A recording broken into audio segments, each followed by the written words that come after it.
When this probe set off on its journey in 1977, no one thought it would still be sending data more than 45 years later.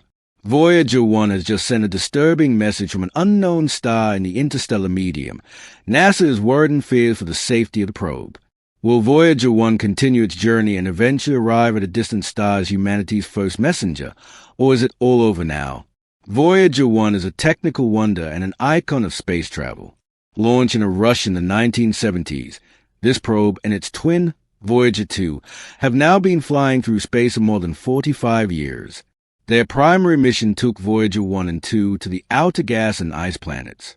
After that, there was hope that the two might still reach the edge of the solar system. They managed that too, and Voyager 1 and 2 have now been in interstellar space for more than 12 years, sending measurement data to Earth for the first time. Humanity owes so much to these two probes that the idea of living without them is not only difficult for NASA. The fact is that Voyager 1 and 2 will eventually run out of power. With any luck, the radionuclide batteries will continue to supply sufficient power for the long radio transmission into the 2030s. In the meantime, the probes are so far away from Earth that a signal takes more than 22 hours to reach home. One day in the fall of 2023, everything suddenly changed. Voyager 1 sent a confusing combination of ones and zeros that made no sense. The cryptic message had to be decoded. Voyager 1 had already sent highly peculiar data from the interstellar medium to Earth twice before. Shortly after crossing into this largely empty space between the stars, the probe reported a mysterious plasma stream that should not actually exist there. Within the heliosphere, we still have around 100 particles per cubic cm outside the envelope of our solar sphere. Scientists suspected only one particle in the same space. But on the one hand, Voyager 1 reported a fundamentally higher particle density than assumed. And on one particularly memorable day, the probe even recorded a veritable stream of particles. Plasma in the interstellar medium, where nothing should actually exist, is a mystery. Scientists therefore also suspected that the plasma could be a measurement error. Others were of the opinion that there may be more going on in the void of the cosmos than we previously thought. The third explanation was a stellar flare that somehow made it into the vacuum of space. This would mean that signals from stars can travel through the interstellar medium after all, but that would be rather unusual.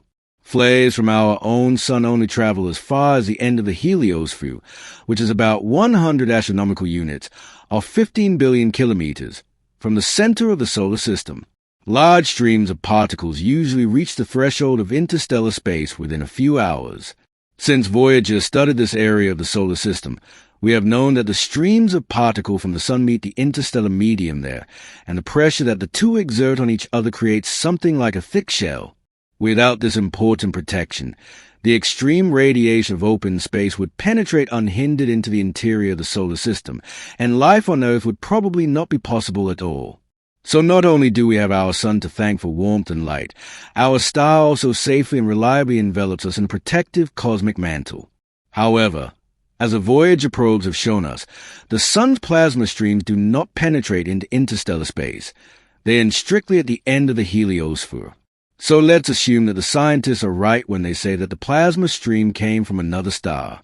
In that case, we have to realize that even the nearest star, Proxima Centauri, is more than 4 light-years away. This would mean that the plasma stream has traveled through the interstellar medium for more than 4 years, which is not possible. The plasma stream should actually be lost due to the low particle density in free space. If a current remains or makes it to the vicinity of our heliosphere, this current either originates from a nearby source or is driven by a very strong force. Whether the mysterious signal really comes from a star or a previously unknown natural force in the interstellar medium is still unclear. We would need further measurement data and observations to come to definite conclusions. This scientific surprise was followed by a shock. Voyager 1 suddenly sent such confusing data in 2021 that scientists thought the probe had lost its orientation in space. The error was corrected within a few weeks. The scientists discovered that the probe's telemetry data had shifted, making it appear as if the probe was tumbling uncontrollably in space. A system change brought relief, and Voyager 1 continued its grandiose flight through space. Voyager 1's unique journey, something that many people don't realize, is that NASA wasn't at all sure that Voyager 1 would ever even reach its first destination, Jupiter. The probe took a course that was considered difficult and risky by experts at the time. It took a direct route through the asteroid belt between Jupiter and Mars, while Voyager 2 chose a slightly different route and performed several acceleration maneuvers at various planets. Their route was considered safer, and 2 probes had been specially constructed so that they would have another one in case one of them was lost. In the 1970s, a constellation of the outer planets took place that only occurs once every 176 years. NASA had to take advantage of this, and at least one probe was to reach the outer reaches of the solar system. The world was lucky because both probes arrived exactly where the scientists wanted them to be. In March 1979, and only 18 months after launch, Voyager 1 was already at Jupiter. That was sensational. During its approach and flyby, it provided breathtaking images and valuable data of Jupiter's turbulent atmospheric currents and powerful storms. It photographed the red spot and the colorful cloud bands. Io, Jupiter's moon, had long been known at the time.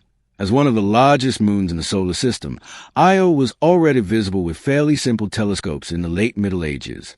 What was completely new in the 1970s, however, was a discovery of volcanic activity on the moon. Nobody had expected to see sulfurous volcanic eruptions shooting kilometers into space on a moon. It was the first direct observation of geological processes on another body in the solar system, and thus a milestone in planetary research.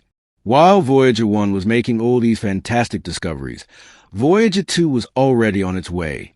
It reached Jupiter in July 1979, and initially confirmed many of the discoveries made by Voyager 1. In addition, there were further surprises and detailed observations of the rings and numerous moons of the gas giant. The 2 probes worked hand in hand to complete our understanding of the largest planet in our solar system and its moons. After the successful flyby of Jupiter, Voyager 1 continued its journey and reached Saturn in November 1980, where it was the first to photograph the planet's rings up close, finding evidence of complex structures within the rings and observing Saturn's atmosphere and magnetic field. Special attention was paid to Titan, Saturn's largest moon, whose dense, foggy atmosphere triggered speculation about a possible resemblance to Earth. Here, too, the 2 probes worked together brilliantly. Voyager 2 reached Saturn in August 1981 and supplemented the studies on Saturn. Among other things, its data served to clarify questions that had arisen after Voyager 1's visit. Voyager 2 then continued its mission by flying onto Uranus and Neptune, while Voyager 1 embarked on an orbit that would take it directly to the end of the solar system. A particularly memorable moment in Voyager 1's mission was when the image of the pale blue dot was taken. This image gives the impression that the most successful and furthest traveled probe of all time is looking back at its starting point, Earth. Our blue home appears in the picture as a tiny, fragile blue dot in the vast ocean of space. And yet, the probe was only around 6 billion kilometers away from Earth in 1990, the year the picture was taken. In cosmic terms, that is a stone's throw, but for us, it was a milestone. This image shows us how insignificant our planet is in the vastness of the universe. It's not much more than a grain of sand on a beach, and yet our world is so rich and so beautiful. The picture was taken at the suggestion of Carl Sagan, an astronomer who spent his life pointing out what a unique treasure our little world is. Finally, in August 2012, Voyager 1 became the first man-made object to cross the threshold into the interstellar medium, leaving our solar neighborhood and entering a region where the influences of the sun are gradually being eclipsed by the influences of the galaxy as a whole.